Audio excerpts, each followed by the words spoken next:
لا إله إلا الله لا إله إلا الله لا إله إلا الله ما لنا رب سوى لا إله إلا الله لا إله إلا الله لا إله إلا الله ما لنا رب سوى.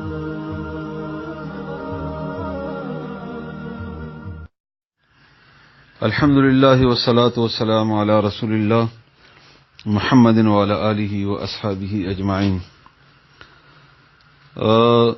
زموږ یو محترم سوال کړو د ذکر او اذکار باره کې.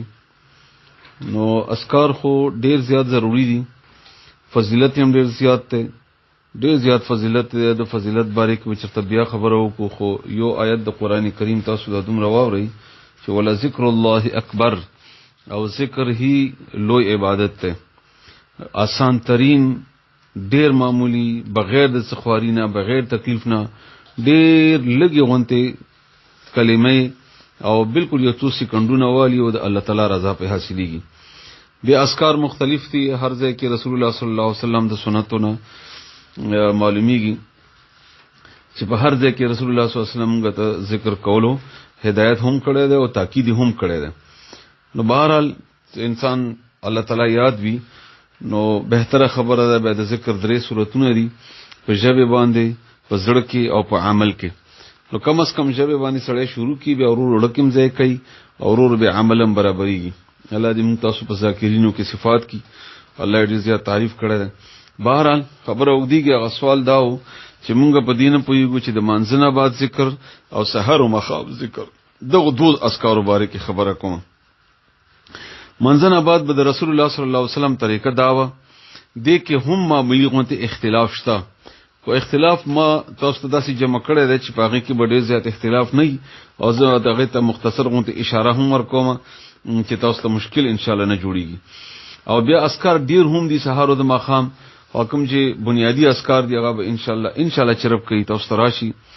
رسول الله صلی الله علیه وسلم به چې سلام وګرځاو نو بخاری شریف کې حدیث ته چې بیا به تکبیر ویلی، نو الله اکبر په اوچت आवाज باندې.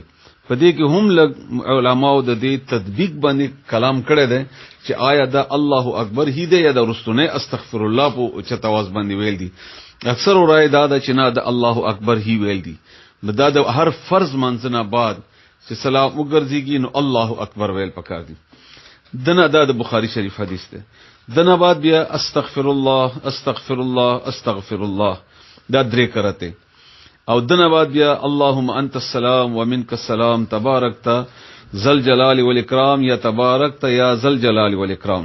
دا د مسلم شریف حدیث ته او صحیح ذکر ده. مانځنه بعد رسول الله صلی الله علیه وسلم وکول. اغه نه بعد رسول الله صلی الله علیه وسلم سبحان الله درې دش کرته، الحمدلله درې دش کرته، یعنی 33 بار او 33 بار، الله اکبر دام 33 بار، او یو وری به ویلی چې لا اله الا الله وحده لا شریک له له الملك وله الحمد وهو على كل شيء قدير. نو دا ټول سل کرته شو، یعنی 33 بار سبحان الله، 33 بار الحمدلله، 33 بار الله اکبر، او یو وری دا کلمه لا اله الا وحده لا شریک له، نو جا شمار کی نو 100 کرتی شو. دا په مسلم شریف کې بل حدیث ته چې درې د شوار یعنی 33 بار سبحان الله او 33 بار الحمدلله او 33 بار الله اکبر، نو دواړه صحیح دي الحمدلله په صحیح حدیثو کې دي. دین اورستو به رسول الله صلی الله علیه وسلم فرمایل چې لا اله الا الله وحده لا شریک له له الملك وله الحمد وهو على كل شيء قدير اللهم لا مانع لما اعطيت ولا معطي لما منعت ولا ينفع ذا الجد منك الجد. دا بخاری شریف حدیث ته بهترین ذکر دی. الله تعالی دې موږ تاسو ته نصیب کړي. بیا به رسول الله صلی الله علیه و آله وسلم د ترتیب ضروری نه دی، اړم باندې ادوا شیونه خو ضروری. الله اکبر استغفر الله اللهم انت السلام بیا ورسته په دغه دوه دعاګانو کې وړاندې ورسته کېدلی شي. بیا رسول الله صلی الله علیه وسلم فرمایل لا اله الا الله وحده لا شريك له له الملك وله الحمد وهو على كل شيء قدير لا حول ولا قوة إلا بالله لا إله إلا الله ولا نعبد إلا إياه له النعمة وله الفضل وله الثناء الحسن لا اله الا الله مخلصین له الدین ولو کرہ الکافرون. مسلم شریف حدیث ته دا و رسول الله صلی الله علیه وسلم او فرمایل.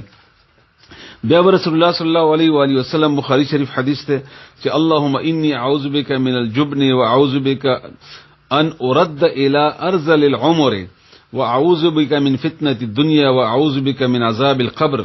دا دلته داسې دی دعا کې لک فرق د رسول الله صلی الله علیه وسلم په بل حدیث کې دبر الصلات کې راځي نه د مانځ په اخر حصے کې. بهر حال دلته هم ویل شي. بل حدیث ته د ابو داود هغه دعا بداسي وا اللهم اعني على ذکرک وشکرک وحسن عبادتک. رسول الله صلی الله علیه وسلم بده د دعا تاکید کو داسې لکه څنګه چې قران خود لیکيږي داسې وکاو. نه دا به هم رسول الله صلی الله علیه وسلم د هر فرض منځنه بعد بویلې او حکم هم کړی دی. همدارنګه بل حدیث ته مسلم شریف کې چې ربي قني عذابک یوم تبعث عبادک. دا هم مسلم شریف حدیث ته. دین علاوه یو حدیث کې درې یعنی قل هو الله احد قل اعوذ برب الفلق قل اعوذ برب الناس. خو د قل هو الله احد د هر فرض منځنه بعد د حدیث ضعیف ته او هر فرض منځنه بعد د دو سورتونه ویل دي قل اعوذ برب الفلق او قل اعوذ برب الناس. هر فرض منځنه بعد یعنی پنځه منځونه دي پنځه واره دا ویل پکار دي. ها سحر او ماخام په اسکارو کې دا درې سورتونه درې واره ویل دي. دا خبره یاد ساتي دي کومون غلطی کیږي. سحر او د ماخام په اسکارو کې درې واری قل هو الله احد قل اعوذ برب الفلق او قل اعوذ برب الناس او ماخام په اسکارو کې هم دا درې واری. منځنه بعد هغه په خپل ځای کې دوه سورتونه دي قل اعوذ برب الفلق او قل اعوذ برب الناس او دا درې کړه تخپل ذکر دي. کله سړی منځنه بعد فورا دا ټول اسکار کوي نو دا به څلور کړه راځي. دا قل اعوذ برب الفلق قل اعوذ برب الناس دغه جگہ بیل مستقل حدیث حکم ده او دا درې واره بیل مستقل حدیث ته او بیل حکم ده. نه دی وجنه بیل پکار دي. آیت الکرسی باره کې نسائی شریف کې حدیث ته رسول الله صلی الله علیه و آله وسلم فرمای چې د فرض منځنه بعد آیت الکرسی ویل د او د مرګ په منځ کې به د جنت په منځ کې صرف مرګ فاصله بوي. دا حدیث هم حسن ده. بعض خلکو دي ته کمزور ویل دي خو حسن درجه کې دا حدیث ته الحمدلله. شیخ امین هم په دې باندې خبر کړی ده د حسن خبره ورته کړی ده الحمدلله. دا ویل پکار دي الله دې ممتاز تر نصیب کړي. دا هغه اذکار دي چې دا د فرض منځونو نه بعد دي یعنی د فجر ظهر عصر مغرب او ماخام عشاء مسختن. دا دین علاوه اذکار د رسول الله صلی الله علیه وسلم سحر او ماخام هغه اذکار هغه دي چې سحر باره کې قران کریم کې چې کوم آیت ته قبل طلوع الشمس د نور خاتنه مخ کې وقبل غروبها او د مغرب کې دونه مخ کې نو چې مغرب کې دونه مخ کې کومګه نو دا د مازدیګر منځنه بعد راځي. اسی خو مغرب تقریبا د ماسپخین 12 بجو بعد بس به مغرب کې راځي. دا خو به هر حال بهتر وخت دا د مازدیګر دی. دا ډیر قیمتي وخت او د ذکر او د اذکارو وخت د الله دی یادولو وخت. قران کریم کې بار بار د دې ذکر راغلی او دا خبر هم تاسو ذهن کې کینوي چې اوقات الله تعالی په نسبت ډیر اهم دي. الله تعالی د اوقات باندې باکده قسمونه خورلې دي لکه والليل والضحى همدغه رنګي والنهار همدغه رنګي والعصر. دا وختونه باندې قسم دا د دې دلیل دی چې دا وختونه قیمتي دي. والفجر نو دی وجنه د مازدیګر وخت د ذکر او د اذکار وخت او دغه وخت د جمعې ورځې د دعاګانو د قبلېدو هم وخت. اکثر حدیثو کې د امدی وخت آثار دي. بهر حال نو دا اذکار چې کم دي پکار دا دی چې د سحر ورختنه مخکې فرض منځنه بعد دی وخت کې ویلې شي مازدیګر د مازدیګر منځنه بعد او د ماخام منځنه مخکې دی ویلې شي. کچېری ماخام منځنه مخکې دا اونشول ویلې نو د ماخام منځنه بعد هم ویلې شي خیر دی. مسختن منځنه بعد هم ویلې شي خیر دی. خو اصل مقام هغه دی. هغه وخت لږ مصروف هم ډیر وي الله سره یو تعلق کې توجه او د ماخام تیاری راتلل وي ورځ بدلیدل وي او سترګه وختي وي نو دی وجنه دا وخت پکار دی چې د انسان الله تعالی سره د تعلق وي. هغه کې به الفاظ دي اذکار پکې ډیر دي خو یا څو تاسو ته خیمه چې هغه کم از کم یا ډیر زیات ضروری دي. هغه د بخاری شریف حدیث ته چې رسول الله صلی الله علیه وسلم فرمایي چې سحر او ماخام دا کلمه اوله چې کوم ته سید الاستغفار وای نو که سحر ویل مخام پر مړ شنو جنت ته بزي که مخام ویل نو سحر پر مړ شنو جنت ته بزي خامخه هغه د اللهم انت ربي لا اله الا انت خلقتني وانا عبدك وانا على عهدك ووعدك ما استطعت اعوذ بك من شر ما صنعت ابوء لك بنعمتك علي وابوء لك بذنبي فاغفر لي فانه لا يغفر الذنوب الا انت. دا د بخاری او د مسلم حدیث ته بهترینه کلمه ده، مختصر غونته وخت اخلي.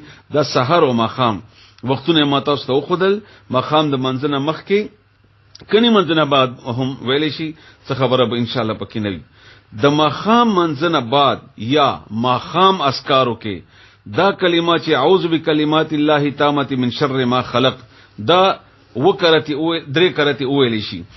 رسول الله صلی الله علیه وسلم ته سره راغلو، هغه د لړم د چیچلو شکایت وکړو، نو رسول الله صلی الله علیه وسلم فرمایل چې کته دا کلمه ویلی وې نو ته د بزناورو نقصان نشو رسولای. او دا کله چې وبا د ډینګي یا داسې د بل شي خورشي نو دا اغیره پر هم بهترین علاج دی. تاسو ته ماشي وغیرہ نقصان نشي در رسولای یا ماران لړمان وغیرہ یا نور زهريله جانور. دا مخام کې د سحر دی باره کې ذکر نشته. اعوذ بکلمات الله التامه من شر ما خلق. دین محمد مبارک وسلم. نو اللهم فاطر السماوات والارض عالم الغیب والشهاده لا اله الا رسول الله صلی الله علیه و آله وسلم. سحر او مخا دا دوړو هغه کې بویلا دا وزه تاسو ټول کلمه ان شاء الله هغه به هم تاسو لپاره فائدہ مند بشي. دین علاوه رسول الله صلی الله علیه وسلم د سحر او د ماخام په ذکر کې اللهم انی اسالک العافیه فی الدنيا والآخرة، اللهم انی اسالک العفو والعافیه فی دینی و دنیای و اهلی و مالی، اللهم استر عوراتی و آمن روعاتی، اللهم احفظنی من بین یدی و من خلفی و عن یمینی و عن شمالی و من فوقی و اعوذ بعظمتك ان اعطال من تحتي. دا دعا بم رسول الله صلی الله علیه و آله وسلم وکولا. عمدانګي رسول الله صلی الله علیه وسلم سحر او ماخام بدا دعا هم کولا چې اللهم بك اصبحنا وبك امسينا وبك نحيا وبك نموت واليك النشور. دلته اللهم بك اصبحنا وامسينا سحر کوما او ماخام کوما دا دوړ وختونو کې مونږ اصبحنا ویل شو او اصبحنا وامسينا هم ویل شو. دغه جبل حدیث کې دا بیل دی لکه مثلا ماخام اللهم بك امسينا وبك اصبحنا. نو دواړه صورتونو کې اصل کې اصبحنا صرف سحر تنا کې دو ته هم ویل کیږي. بهرال هغه یو عملی طور باندې فرق ته پکې دومره ضروری خبره نه ده. تاسو د دواړه صورتونو کې دواړه ویل شو. بل حدیث ته رسول الله صلی الله علیه و آله وسلم چې لا اله الا الله وحده لا شریک له له الملك وله الحمد وهو على كل شيء قدير. دا چې د سحر منځنه بعد یا سحر پاس کا منځنه بعد چې د تحیات باندې سړی ناست وی او دې نخوځيږي اوای نو الله تعالی به دغه ورځ د شر نه وساتي د شیطان. عمده کرنګي ما خام او سحر او ما خام کې دا امدک دعا ده چې سل کرته چا اویلا. نو رسول الله صلی الله علیه وسلم فرمایي چې د لپاره به د لسو غلامانو د ازادۍ او سل نکیانه او سل ګناهونه به د معاف شي. نورم د ډېر فضیلتونه دي خو بهرال دا په دواړو صورتونو کې دي. سحر منځنه بعد یعنی په سحر اسکار کې هم، ماخام منځنه بعد لس کرته او د ماخام په اسکار کې هم. نو دیو جن دواړو کې دا سړی ویلې شي اسیم زیات پکار دي. بهرحال دغه سي رسول الله صلی الله علیه و آله وسلم د لسنه علاوه د عمدی کلمې د سل کرتی وینا هم ذکر کړی دی، پاغه کې هم د عمدمره د درجه خبره ده. بل حدیث د رسول الله صلی الله علیه وسلم چې هغه سحر او مخام اسکارو کې دا ویلي یا حي یا قیوم برحمتک استغیث اصلح لي شأني كله ولا تکلنی الى نفسی طرفه عین. دا رسول الله صلی الله علیه وسلم دا دعا کول او دا دعا رسول الله صلی الله علیه وسلم ابوبکر صدیق ته هم خودلی و. بل حدیث کې هغه دعا او دا تقریبا ملاو دي امسینا وامسى الملك لله والحمد لله لا اله الا الله وحده لا شريك له له الملك وله الحمد وهو على كل شيء قدير. ربي أسألك خير ما في هذه الليلة وخير ما بعدها وأعوذ بك من شر ما في هذه الليلة وشر ما بعدها. ربي أعوذ بك من الكسل وسوء الكبر. ربي اعوذ بك من عذاب في النار وعذاب. دا دعا هم رسول الله صلی الله علیه و آله وسلم بکولا. الله تعالی موږ تاسو ته توفیق راکړي. همدا غرنګي دعا کې هغه الفاظ امسینا وامسى الملك لله اصبحنا واصبح الملك لله. سحر او مقام کې امسینا مقام نکړو، اصبحنا سحر نکړو. دغه معاملې غونته الفاظ کې فرق مالکل کړی دی دیو جنا لګه غلطي پکې راشي نو رکاوټ راشي الله تاسو ته د دې غلطیانو نمګه تاسو ټول بچ کی. بهرحال بل رسول الله صلی الله علیه وسلم د سحر پاسکارو کې او مقام پاسکارو کې رضیت بالله ربا وبالاسلام دینا وبمحمد صلی الله وبمحمد النبي صلی الله علیه و آله وسلم یا وبمحمد صلی الله علیه وسلم نبیا. دا یو حدیث کې درې کرتی دي د امام احمد او په یو حدیث کې یو واری دي یو واری. نو دا درې واری ویل دا لږ کمزور دی او دا یو واری ویل مطلب کم از کم یو واری خامخ ویل پکار دي. الله دې موږ تاسو ته توفیق راکړي. رضیت بالله ربا وبالاسلام دینا وبمحمد النبي صلی الله علیه و آله وسلم. دا همدغه رنګ سحر او د مقام په اسکارو کې درې واری سور قل هو الله احد، قل اعوذ برب الفلق او قل اعوذ برب الناس سحر اسکارو کې او د مقام په اسکارو کې. کله د سحر منځنه بعد دي او د مقام کا منځنه مخکې دي او کا منځنه ورسته دي. بل حدیث ته د رسول الله صلی الله علیه و آله وسلم چې سحر دا اولی درې کرته نو الله به دغه ورځې مصیبتونو نه بچ کی. بسم الله الذي لا يضر مع اسمه شيء في الارض ولا في السماء وهو السميع العليم. دا درې کرته سحر اسکارو کې او درې کرته مقام په اسکارو کې. نو مقام اوس منځنه مخکیم کې دلی شي کنو ویلی شي نو منځنه بعد. همدارنګ بل حدیث ته د ابو داود چې حسبي الله لا اله الا هو عليه توکلت وهو رب العرش العظیم. دا سحر او مقام وکړته لک ضعف پدې کې هم شتا خو بهرحال دا هم ویل پکار دي حسبي الله لا اله الا هو عليه توکلت وهو رب العرش العظیم سحر او مقام په اسکارو کې. همدارنګ رسول الله صلی الله علیه و آله وسلم یو ری د سحر د مطلب د اشراق نه بعد بهر وته نو د کور کې بیبی ناستوا د چې کله واپس راغلو نو پښتنه ته وکړه چې ته اوسه پورې ناشته وای اوس اوسه پورې ناشته ما جویریه رضی الله تعالی عنها زموږ استاد مور. نو رسول الله صلی الله علیه وسلم ورته فرمایل چې تا په ځای باندې ما یو څلور کلمې ویلې کتا دا کلمه ویلی وې دا بستاد ټول اسکارونه ډیره بهتره وا. سبحان الله وبحمده عدد خلقه ورضا نفسه وزنة عرشه ومداد کلماته. نو دا کلمې کوي سړی د سحر د مقام د پارنه سحر د سحر اسکارو کې چا ویل او بیا خاص کر د سحر د اشراق نه بعد دا بده د پاره د حز ذکر نه بهترین دی. همدارنګه نسائی حدیث ته چې آیت الکرسی دا علاوه د سحر د ان د هر منځ د فرض نه علاوه سحر کې هم رسول الله صلی الله علیه وسلم په حدیثو کې شته دی ویل او مقام کې هم خاص کر مقام رسول الله صلی الله علیه وسلم چې کله لکه د سملاستو وغ بشو نو آیت الکرسی او د درې سنتونه به اوس ولستل او په خپل لاسونو باندې به چوف کړل او بیا به په ټول جسم باندې لاسونه چې کم ځای ته برسېدو په هغه ځای باندې به تیر کړل. همدغه رنګ یو بل دعا ده د رسول الله صلی الله علیه وسلم سحر او مقام اللهم عافني في بدني اللهم عافني في سمعي اللهم عافني في بصري لا اله الا انت اللهم اني اعوذ بك من الكفر والفقر اللهم اني اعوذ بك من القبر لا اله الا انت. دا هم د سحر او د مقام په اسکارو کې فرض منځ نه بعد نه د سحر او د مقام اسکار دا زه بار بار ځکه وایم چې د انسان عام طور باندې غلطي. دین علاوه یو بل حدیث ته چې رسول الله صلی الله علیه و آله وسلم فرمای چا چې ما باندې سحر لس کرته درود اولستو یا ماخام لس کرته درود اورستو نو د باندې زما شفاعت بلاسیمی د ته ما شفاعت ملاو شي. نو دې اسکارو سره لس کرته د رسول الله صلی الله علیه وسلم باندې درود شریف هم ویل دي. بهترین درود هغه درود ابراهیمی دی هغه هم ویل پکا دی. الله تعالی دې موږ تاسو ته نصیب کړي چې دا کلمې او دا آیتونه مونږ وایو.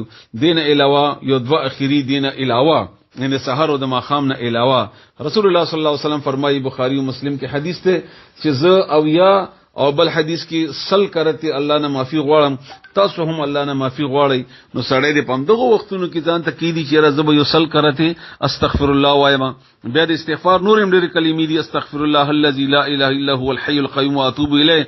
دې کلمې باندې رسول الله صلی الله علیه و آله وسلم فرمایي چې کيو سړی jihad نه هم تختیدلې یعنی دا ګناي کبیره ده او په هغه ګناهونو کې او په وو کې هغه درې ګناهونو کې دا نو الله به معاف کی کبه دې کلمې باندې څوک د الله نه معافي غواړي. همدارنګه رسول الله صلی الله علیه و آله وسلم فرمایي چا چې ویلي چې سبحان الله وبحمده سل کرته الله به د ټول ګناهونه معاف کی اگر کده د ګناهونه د سمندر د جاګو برابر ولی نه یعنی ډیر ګناهونه ولی نه الله به په دې کلمې سره د معاف کی چې دی وایي.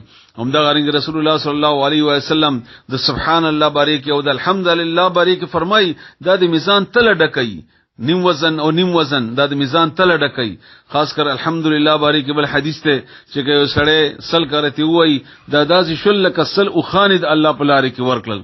بهرحال به د ذکر اسکار او نورم ډیر فضیلتونه دي.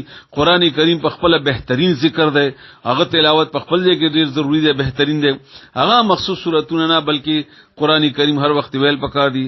الله دې موږ تاسو ته د دیوان دی عمل کولو توفیق راکړي، الله دې موږ ته آسان کړي، الله تعالی دې موږ شرح صدر ور باندې نصیب کړي.